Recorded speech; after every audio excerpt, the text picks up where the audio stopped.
తెలంగాణ ప్రజలందరికీ కూడా నా నమస్కారాలు. హౌసింగ్ మినిస్టర్ పొంగులేటి శ్రీనివాస్ రెడ్డి గారు హైదరాబాద్ నడి బొడ్డున ఇంత అద్భుతమైన ఇండ్లు కడుతున్నారో కింద వీడియోలో మీరు చూడాలని విజ్ఞప్తి చేస్తా ఉన్నాను. పొంగులేటి శ్రీనివాస్ రెడ్డి గారు హైదరాబాద్ ఉన్న పేదలందరూ కూడా ఈ ఇండ్లు ఎప్పుడు వాళ్ళకి ఇస్తారని ఎదురు చూస్తా ఉన్నారు. ఇలా పొంగులేటి శ్రీనివాస్ రెడ్డి గారు మీకు ఇంద్రమ్మ మీద ఇంత ప్రేమ ఉన్నదని నాకు ఈ ప్రాజెక్ట్ చూసినాకనే అర్థమైంది. ఆ ప్రాజెక్ట్ పేరు ఐరిస్ అని పెట్టిండ్రు.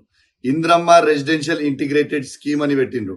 కన్స్ట్రక్టెడ్ బై రాఘవ కన్స్ట్రక్షన్స్ అని. అసలు మీ అభిమానానికి నిజంగా నేను ఆశ్చర్యపోతా ఉన్నాను.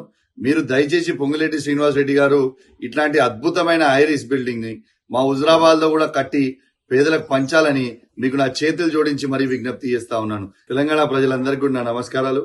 హౌసింగ్ మినిస్టర్ పొంగులేటి శ్రీనివాస్ రెడ్డి గారు హైదరాబాద్ నడి బొడ్డున ఇంత అద్భుతమైన ఇండ్లు కడుతున్నారో కింద వీడియోలో మీరు చూడాలని విజ్ఞప్తి చేస్తా ఉన్నాను. పొంగులేటి శ్రీనివాస్ రెడ్డి గారు హైదరాబాద్ ఉన్న పేదలందరూ కూడా ఈ ఇండ్లు ఎప్పుడు వాళ్ళకి ఇస్తారని ఎదురు చూస్తా ఉన్నారు. ఇలా పొంగులేటి శ్రీనివాస్ రెడ్డి గారు మీకు ఇంద్రమ్మ మీద ఇంత ప్రేమ ఉన్నదని నాకు ఈ ప్రాజెక్ట్ చూసినాకనే అర్థమైంది. ఆ ప్రాజెక్ట్ పేరు ఐరిస్ అని పెట్టిండ్రు. ఇంద్రమ్మ రెసిడెన్షియల్ ఇంటిగ్రేటెడ్ స్కీమ్ అని పెట్టిండ్రు.